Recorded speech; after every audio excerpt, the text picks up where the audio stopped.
Welcome to the Impel 4 podcast. Today we have a special treat for you. Today we have Baesha Coppedge. She has an interesting story. I met her through one of my customers. I called her just to see if I can go talk at the Boys and Girls Club. And telling her my story, she told me her story. And I was riding, and I just said, I'm going to call her back and let me see if she wants to come on the podcast. And here we are today. So I'm your host, Leon, and this is my co-host, John. And here we have Baesha Coppedge. Baesha, now tell us a little bit about your story. Where are you from? I am from New Haven, Connecticut. Way up north. Up north? Okay. Yes, way up north. Now, how did you get to North Carolina? I was born in the 70s, and I went into foster care. Okay. And back then, foster care, they didn't keep you local. Mm-hmm. So me and my brother were kind of separated, and I ended all the way up in North Carolina. That's how I ended up here. Okay, what part? In a little town called Red Oak. Red Oak. Yes. It's like toward Rocky Mount. It is. Yes, 252. Okay, gotcha. Now, what led you there? There was a family there, a Caucasian family actually, that said they would take me in, and I lived there for a while before I was sent somewhere else. Okay, now when you first told me that, I didn't know it was a Caucasian family. Yes. Okay. So now you told me that you were involved in a armed robbery. Yes. And a murder charge. Mm-hmm. Now, how did that come about? After family, so I lived with the Caucasian family for a while, and then I went to some other families, and then some other families, and foster care. You know, you're shipped here and shipped there. Right. I didn't do all the right things. Mm-hmm. My mom actually ended up in prison. My mom was in prison for a homicide, actually. She went to a place called Women's Fountain Center. Mm-hmm. It's in Edgecombe County, because my mom ended up in North Carolina as well. Okay. Some family members were attempting to get my mom's life in order, but in the city, she was addicted to heroin, and it was big back then. It was way before crack and other drugs, and she ended up here in North Carolina, and she committed a homicide over in Rocky Mount, a place called Happy Hill. She killed a guy. Long story short, I kind of started hanging with the wrong crowd, bunch of guys. It was a guy, he was a Jamaican guy, and they called him Jamaican B. He's passed away now. Right. But he came up with what he thought was a brilliant idea, is to have a little girl, which is me, carry his dope for him. Because what police officer and what cop would search a little girl? And here I am with ponytails and pigtails, so I looked like a little kid carrying a backpack, which was full of dope. You knew what you were carrying? I did. I knew what I was carrying, and he would give me like a little bit of cash, and it was candy money, basically. But I'm pretty sure the money that he was making was way more than candy money. Right. Yeah. And I did that all the way across town on foot, back and forth. And I did this for a very long time, So when I turned 13 years old... Oh, wait, so you was doing it before 13? I was. I started doing this at 10. Oh, wow. I was 10. That's just yes, pretty young to be in the game like that. Yes, and it was a gang, but at 10 years old, I didn't know it was a gang. Right. I thought, this was my, what I call is like family, when you don't have an actual family. Okay. And all my friends had mom and dad and aunts and uncles, and here I am going from one, what I call dirty house, to another dirty house, and then another dirty house, and in the system. And I kind of got lost in the system, I guess. Right. Did you have any brothers or sisters? I had my brother. Your brother. And my brother was somewhere else. I had no idea, no contact with my brother. It's just the two of us. He's 4 years older than I am. Okay. So what led to your incarceration? How did y'all, if he was selling dope, how did y'all end up at the store? So he had this little Honda Accord, raggedest thing you ever seen in your life, and he would drive this thing around, and if you open the trunk would be full of dope. Right. And I was about 13 years old at the time, And we were supposed to just go to a convenience store to get, some of the guys was talking about getting Black and Milds, and back then it was a thing called Cisco's. Right. And they wanted to drink, and I happened to be in the car, and I was in the back seat. So in all, it was 5 of us. It was 2 guys sitting on the side of me, and it was me, and then it was 2 guys in the front seat, and we pulled up to a store. The store was a store called Asso. It was a store with, they were from somewhere else, kind of like refugees. At the time, it was big. They started opening up these corner stores, and we call them Arabic now. And they went inside of the store. So everybody went inside of that store but me. I actually sat in the car. Had no idea what was going on, what was going to transpire. I did hear 1 shot. I heard 1 shot ring out. It was very loud. I'll never forget it. And everybody just come running out of the store. Well, the driver jumped in the car, and he took off so fast that one of the guys was actually drugged trying to jump into the back seat. And that's the guy that he ended up getting caught. And of course, if one person get caught, you know, everybody's going to get caught. Well, I had no idea what happened in that store because everybody's yelling back and forth at each other in this car. Right. We keep straight, and we go all the way down to what's called a stockyard, where they sell multiple items and different stuff like that. And he wants to ditch the car. And basically everybody just bails out of the car, and I'm not sure exactly what happened. So I go back to, at the time I was with another family, and I go back to that house not thinking, you know, my heart is beating fast, and I'm like, I don't know what just happened. Right. Well, what actually happened is they go inside of the store to rob that store. It was not to buy any items inside of that store. At that time, the Arabic community would have their children working behind the counter. They do that now. And the guy attempts to rob the older brother of the Arabic child, which was 9 years old, and a shot was fired, and it hit the 9-year-old in the forehead and killed him instantly. And you were not privy to this plan when y'all pulled up to the store? No, not at all. Not at all. But the law says, since I was in a company of everybody and you're in the car, which is considered a getaway car, and if you stay and remain inside of that car and there's a crime that's committed, such as that type of felony, you will be charged. And I was charged with the exact same thing. But did the lawyer argue that you were a little girl, you did not know what was going on as far as this robbery that was being committed? They did. But prior to that, I did have some run-ins. And I think those priors, different things that I had, really, yes, it was seen as something negative towards me. And I was sentenced, not a long time, but to me, I'm 13 years old, it was a long time to me. Yeah. A very long time. One day is a long time for anybody. Of course. Who would never been in there. It is. Right. So how what did you end up doing? I went to what was called a reform school at the time. I think they call it summer camp. Yes. It's up in the San McCann. That's what it is. And it's in the mountains. I went there, and it was basically back then, it was for the worst of the worst children. Murder, convictions, assaults, all kinds of stuff, and drugs.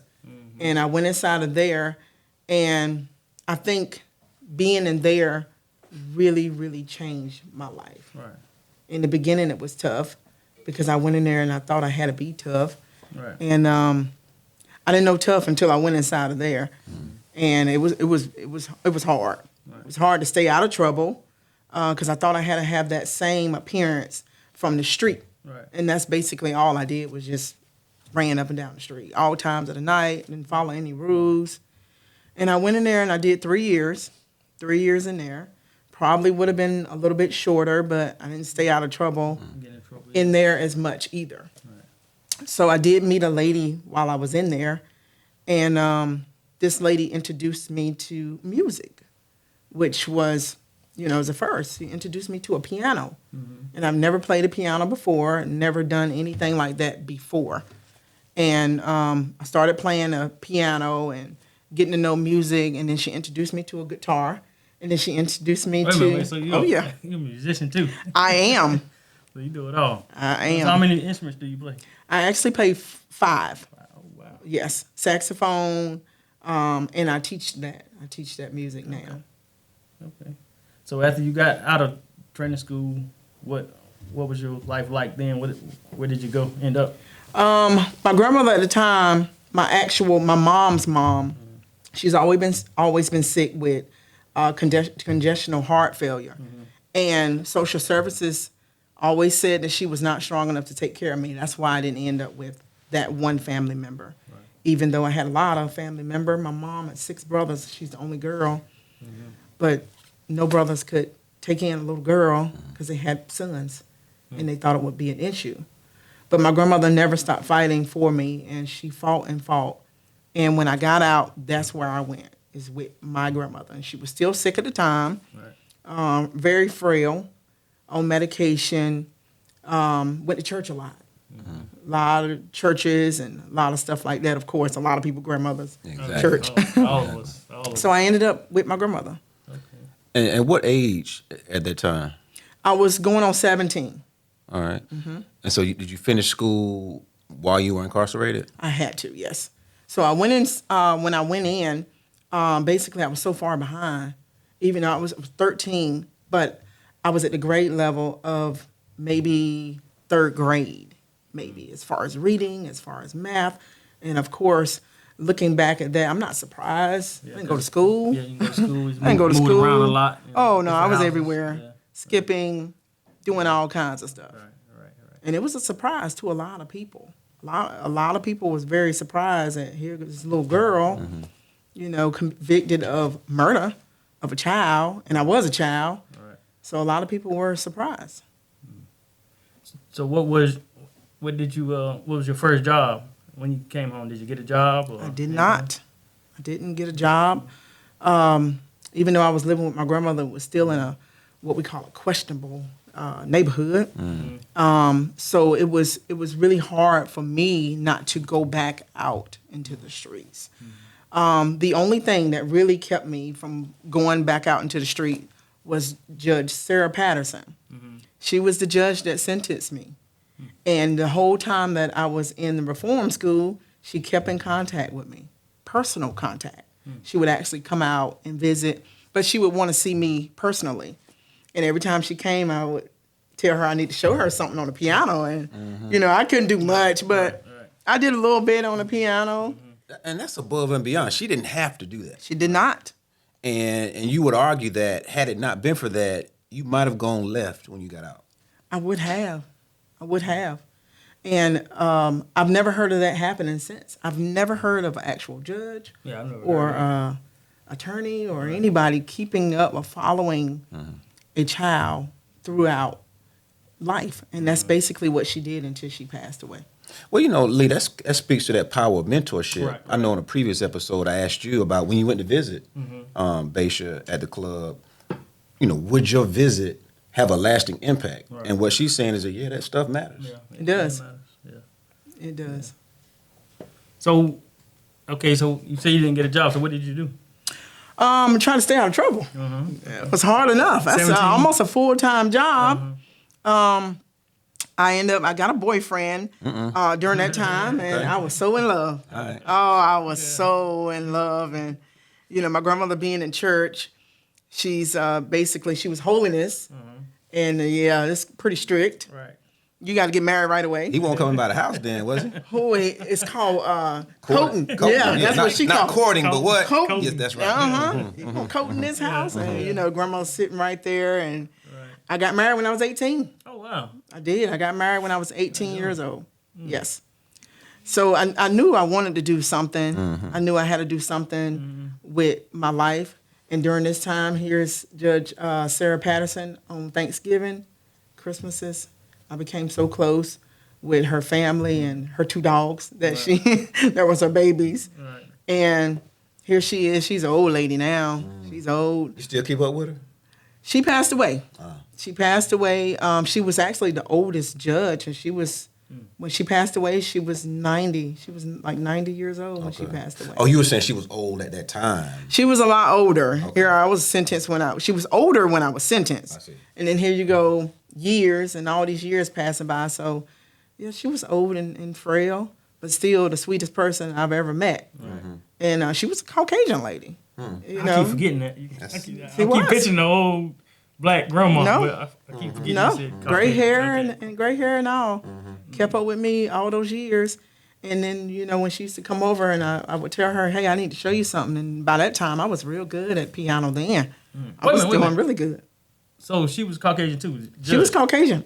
And the mother, lady who brought you in? Or she's the lady who brought you in? No, she wasn't. She was just a judge. She was a judge that sentenced me. Okay, so both of them were Caucasian. Yes, the family that I was with in the Wow. beginning was a Caucasian family.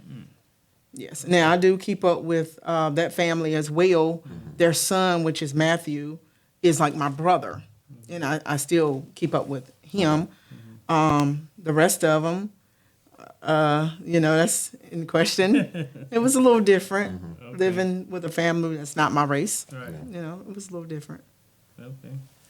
So so for work, back again for work, what did you do? I mean, you had to end up doing something Yeah, I to make did. some money and a living. I did, because I had gotten married. Didn't know what I was doing. All right. Didn't know anything like that. So you didn't stay married long? I stayed married for 13 years. Oh, wow. I did. Okay. I stayed married for 13 years. We got a divorce. I wanted to do something as far as helping. Now, growing up, all I saw was cops. Right. I was either ducking, running from them. It was something. It was police all the time. I had an encounter almost on an everyday basis. When they said run, and we were sitting in the park at night, you had to run, jumping over ditches, and with that backpack. I kept that backpack. I wouldn't let that backpack go nowhere. I knew the consequences of that. Right. And I wanted to be a cop. And everybody was in that area, in that neighborhood, was like, don't you dare. Right. You know, I know you've lost your mind. I wanted to be a police officer. I really wanted to help. Someone help me. Yeah. Right. And they didn't have to. Or there's no telling. There's no Right. telling what I would have done. Right. It was too easy. It was easy money. So at the time, how old were you when you attempted to, go to law enforcement? 19, because you can actually do your application and go through the whole process at age 20. Right. And finally, once you turn 21, that's where you can carry a gun. Okay. Oh, wow. And I tried that. I And turned 20 years old, and I was rejected. because of The crime. Yes, my mom. Charge. Yeah. you said My your mom, too. Your Oh, mom? yes. My How so? mom had moved to that area. So my mom was known then as a local crackhead Oh. in that city. It's a pretty big city. Rocky Mount is a pretty nice sized city. A lot of crime. But there's my mom there, so she's out. She had gotten out, and she moved to that area and then started smoking crack. No heroin anymore. No more heroin. So she was known as a local crackhead. So prison did my mom didn't do her any good at all. Right. But what does her lifestyle have to do with you joining the police force? Being rejected. Yeah. Because my mom was well known. My mom was known as a biter. And that's how my mom was known. She was known as the person that if you encounter her or you try to arrest Martha, she will bite you. And that's a huge thing because police officers were afraid of HIV. They were afraid of different things, so they would spray her or either hit her with aspartame. She had a reputation. And when I got into the police department, I spoke with one of the sergeants, which was in recruitment. And when I gave him my last name, which is pretty unique, he asked me, did I know her? And that's when everything changed. I was so embarrassed to say that was my mom. I was embarrassed. Wow. So your record would not have kept you out of the force. It would not have. It's not supposed to. It's supposed to be sealed. Okay. Because you was young. I was a juvenile. Juvenile when it happened. Okay. And that's up under the juvenile law. But that doesn't mean they cannot hold that against you, even though that's sealed. Right. So I walked out of there that day. I was disappointed. I'm thinking in my mind, I'm trying to do the right thing. Here I am. I'm really trying to do the right thing and making it impossible. And I went back and I talked to my grandmother, and she told me to fight it. Right. And I did. I had to get a lawyer. I had to go and see a lawyer. Right. And I went to go see Tucker and Tucker. I'll never forget it. I did. I went to see Mr. Tucker, and he asked me, was I serious about it? And I told him I was very serious. He said, there's no way you can prove that there's any type of discrimination. But I could. I could prove that it was some type of discrimination. I mean, why did he think that you couldn't prove it if your Well, records because were supposed to be sealed? all they have to do is say, no, she just didn't fit the qualifications in some type of way. They don't have, it's North Carolina, they don't have to hire you. Really don't have to give you a reason. Yeah. So, enforcement period. Yeah. And he said, well, go ahead. So he told me to return, to go back and speak to the person that's in charge, and that was Lieutenant Gudak at the time. He was in charge of all recruitment. And I went back and I spoke with Gudak, and he told me to mention his name, that I had gotten a lawyer. And I did that. And attitudes start changing. Things start changing. It took me a little bit more serious then, but I don't think they thought I was going to make it through. We're talking about Rocky Mount PD at the time. I only had one black female in the police department of 150 officers. Okay. And I would have been the second. Yeah, they probably thought you was playing games.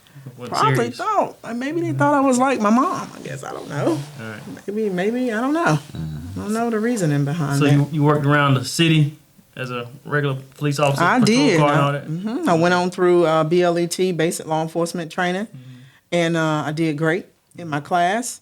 And I was what they call a uniform officer, just riding in a car, basically, and solving cases. And they gave me Area 17, which is the same exact. So I had to ride past that store, the Asso store. I had to ride past that store every single day. Wow. Every day. I responded to that store all day. Did you always think about what happened?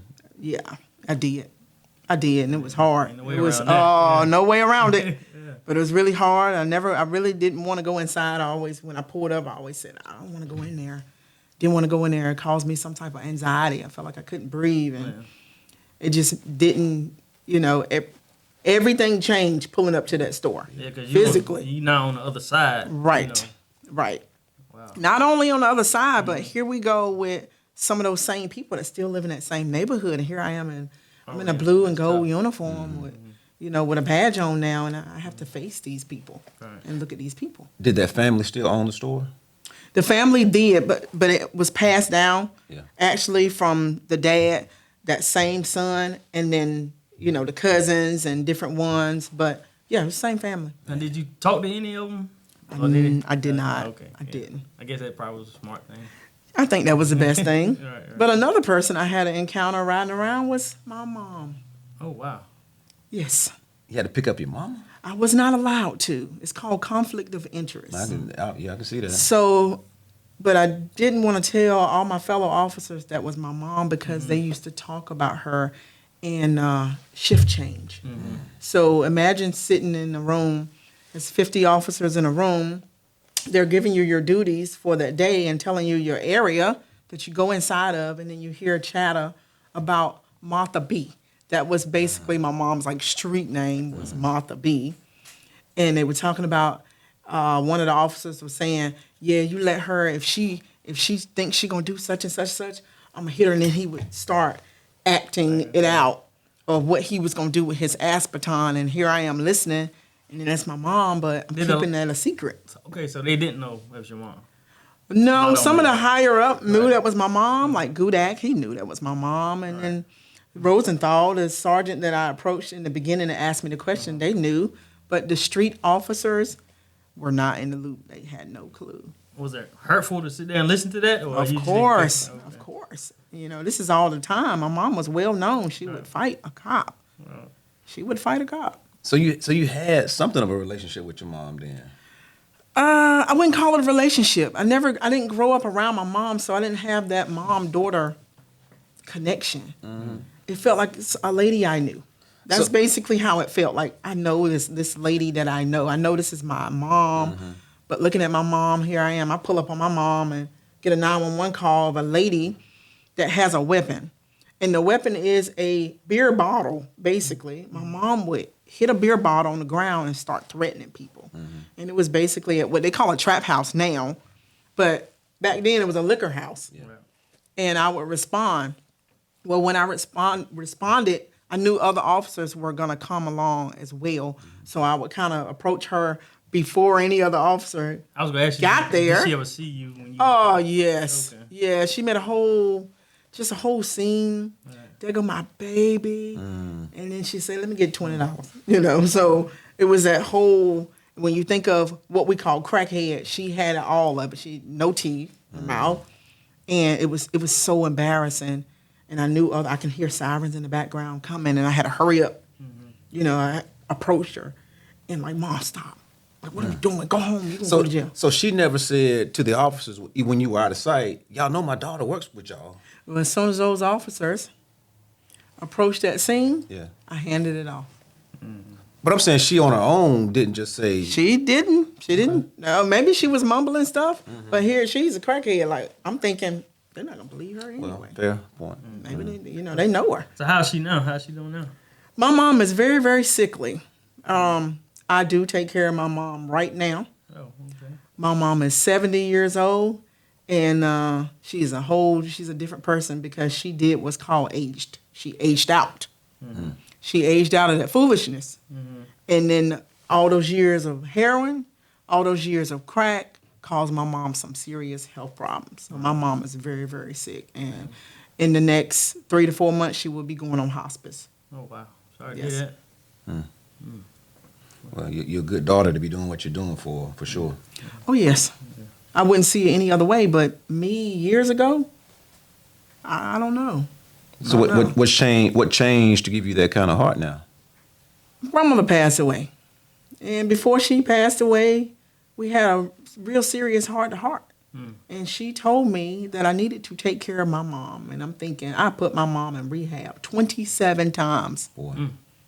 27 times. I had my mom committed, IVC'd. I proved that she was a danger to other people and herself. That wasn't hard to prove. She was assaulting police officers. Eventually, they did find out. And I will never forget that day that I had to tell a sergeant that was my mom. And it was hard for me in that police department. Very, very hard. Really hard. From what perspective? I don't feel like they had my back.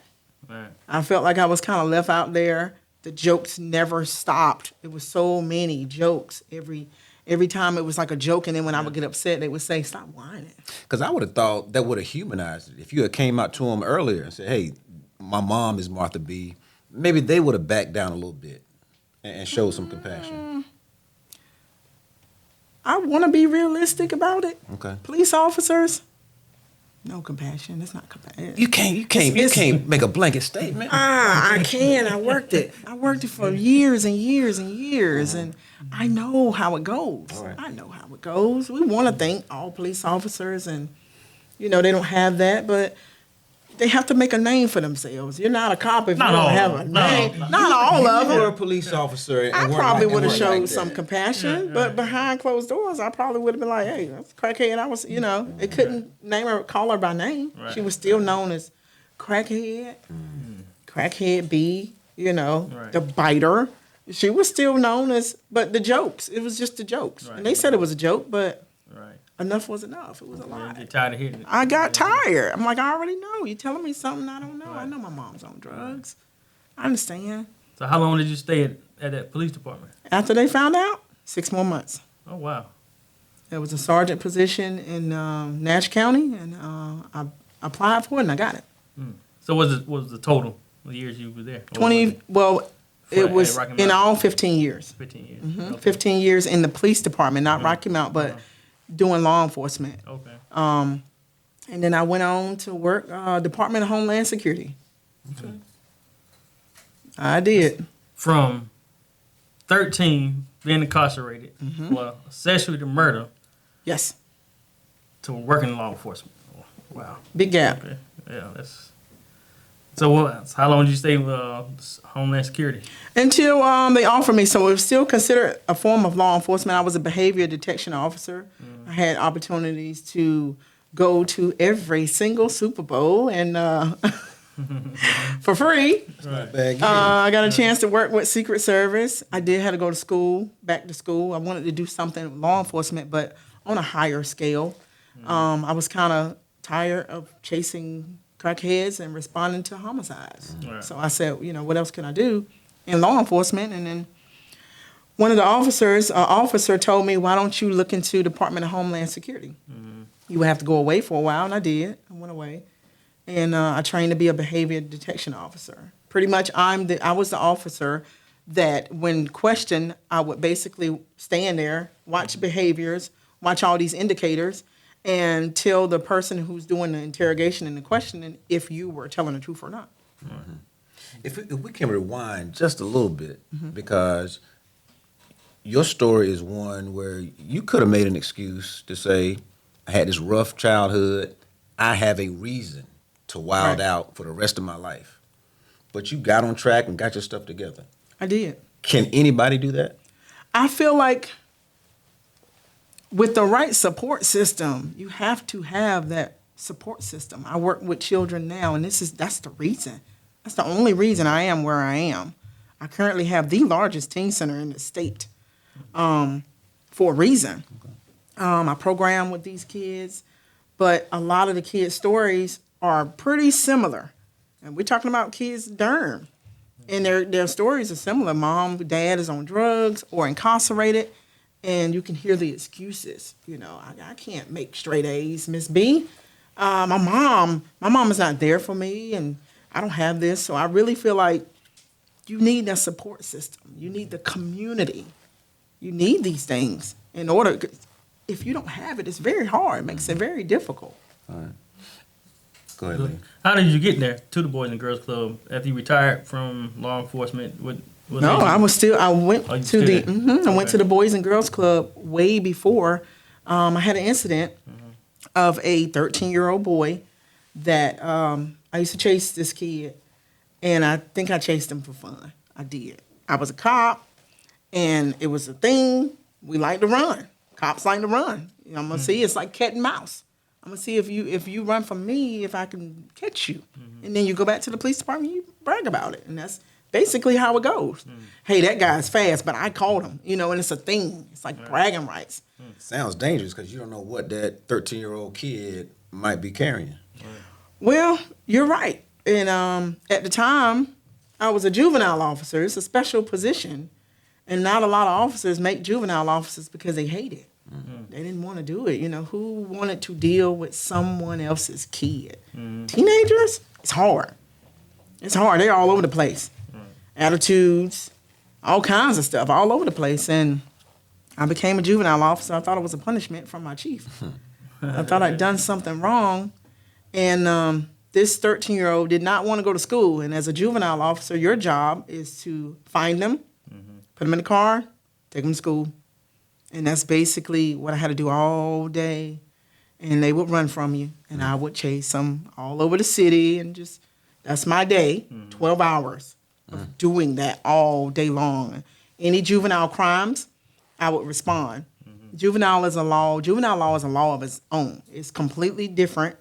Even though I went through all that stuff as a kid, I kind of, I got it. I fixed my life. And I felt like, it's up to whoever that kid's parent is to fix his life. That's not my issue, Sometimes it takes a while for that change to fully kick in. And I'm being honest about it, because some people lie to themselves and they lie, and I can't afford to do that because based on the work that I do now, I have to be honest. It was a time where I didn't really care. I didn't care. I was good. I was making money. I was doing the right thing. I had a pretty nice house. I was living in a nice neighborhood finally. Right. That kid was not my issue, not my problem. Somebody's mom failed them, and now here they are not going to school. Well, I chased this kid and chased him through grocery stores. He would always go to the grocery store and steal. And the manager would call me at the grocery store and say, this kid is back in here again. And I would go and kind of sneak up on him and tiptoe on aisle 7. Always aisle 7. What was on aisle 7? I found that out later. Always aisle 7. Aisle 7. Yes. I mean, but like, what was the kid buying on aisle 7 or trying to shoplift on aisle 7? Well, I found that out later, but when I found that out, it was too late. What was it? Food. I never thought about it. I passed right by it and I stopped in the midway of the aisle, and he was kind of at the end of the aisle, and we stared at each other and gave each other that dead stare. And I'm thinking, I'm going to catch you today. And he's thinking, no, you're not.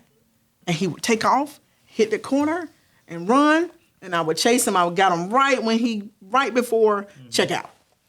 Grab him by the back of the shirt, snatch him down, put him in handcuffs.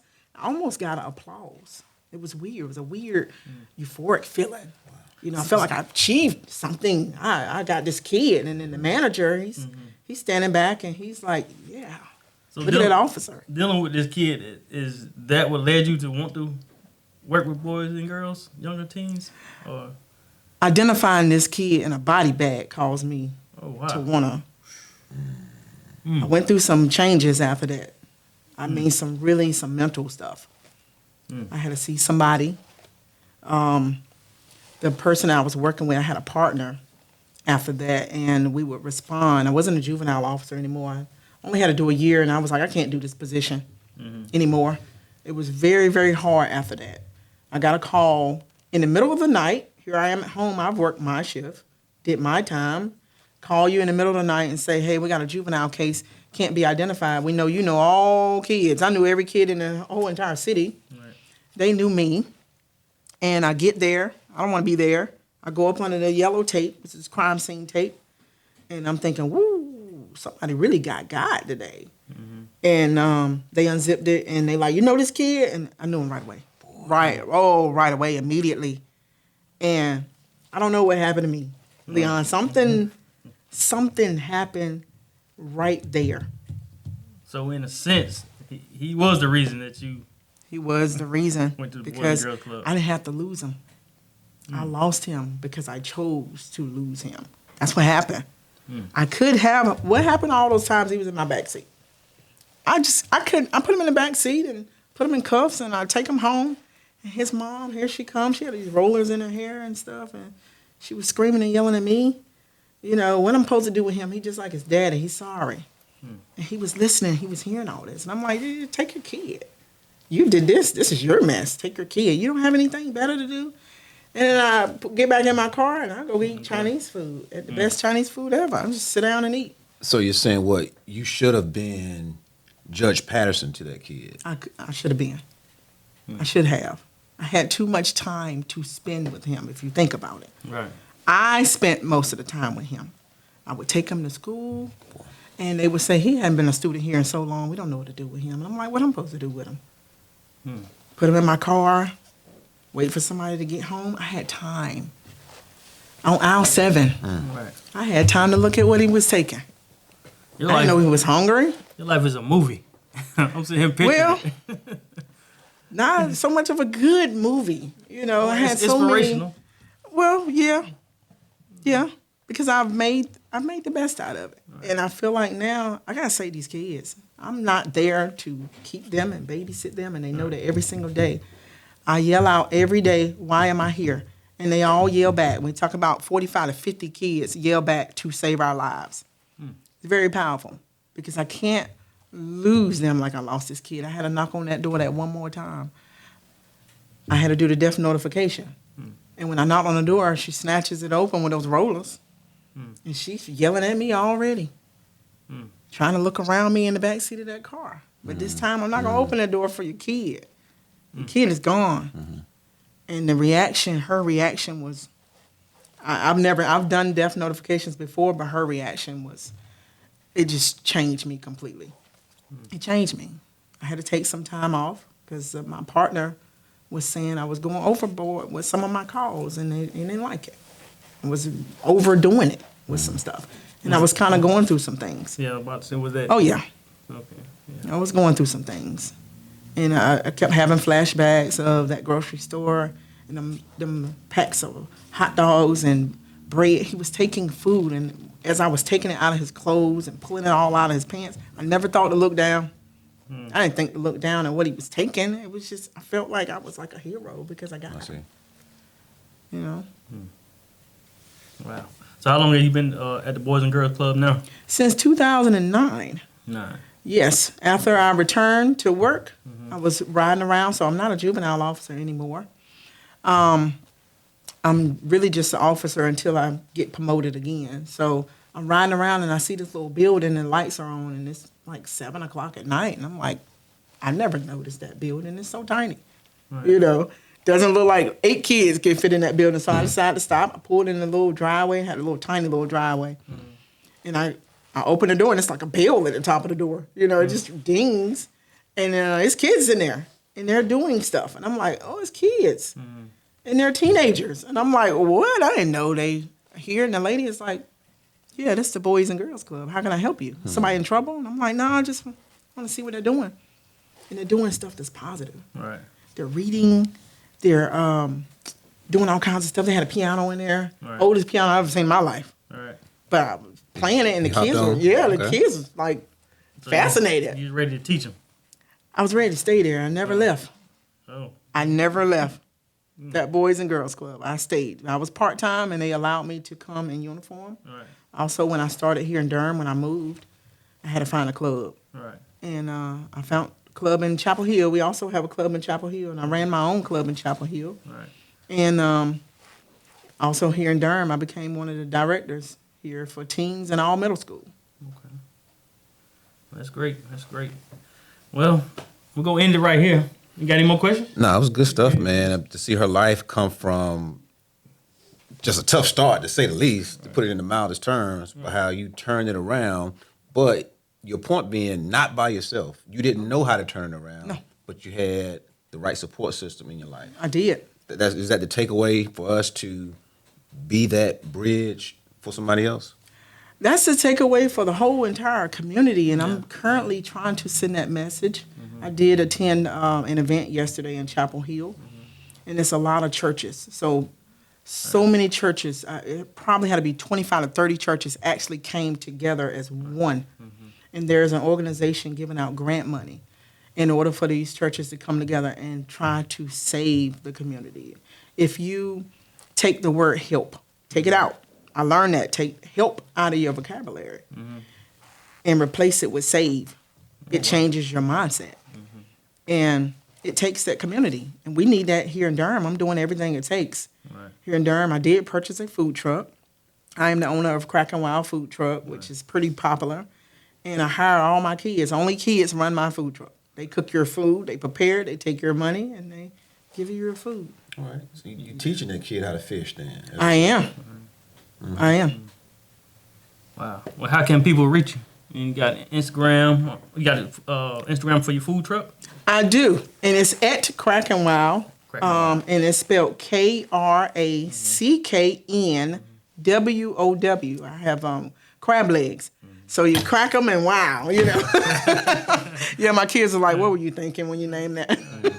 Now, if people want to help with the Boys and Girls Club, how can they reach you? If they want to donate or come Yes. out and speak, anything Actually, they can just drop by. We are located at 1010 Martin Luther King Jr. Parkway. We bought the old Walmart. Right. So we went from over on, I think it was over on the other side of South Austin. Like Pettigrew? Pettigrew. It was Pettigrew Street. And it was a small building. Right. And it was a little rough. It was a little rough over there. Right. And it was time. Time to get something bigger. And at the time, they only had like 5 or 7 teens in there. And they hired me and said, help us. Right. What can you do? We need the numbers. We need the kids and get the kids in it. And you've been there and you've Yes. seen what Yeah. I've Yeah. turned it into. Yeah. And it's amazing to see it.